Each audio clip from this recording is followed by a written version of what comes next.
Top dog, explained. Hey there, language enthusiasts. Today, we're diving into a fun and commonly used English phrase, top dog. Have you ever heard someone use it and wondered what it means? By the end of this video, you'll have a clear understanding of the phrase and how to use it. The term, top dog, has an interesting origin. Historically, it comes from dogfighting, a cruel sport that was popular in some cultures.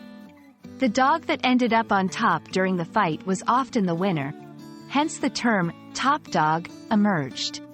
Thankfully, dogfighting is illegal in many places today, but the term has persisted in the language and taken on a metaphorical meaning.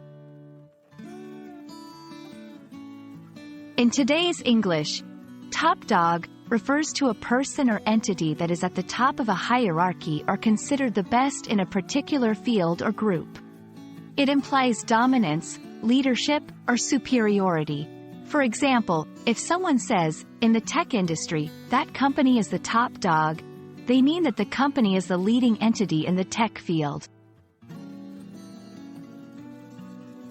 Let's look at some example sentences to understand how this phrase can be used.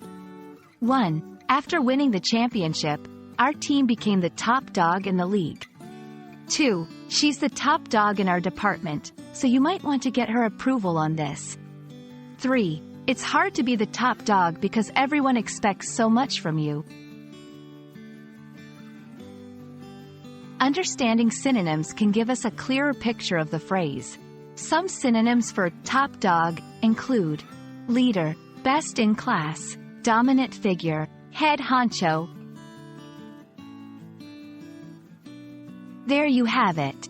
Now, when you hear the phrase, top dog, you'll know exactly what it means and how to use it. Remember, language is always evolving, and understanding the nuances and histories behind phrases can make your grasp of English even stronger. We hope you found this explanation helpful, and we look forward to seeing you in our next video.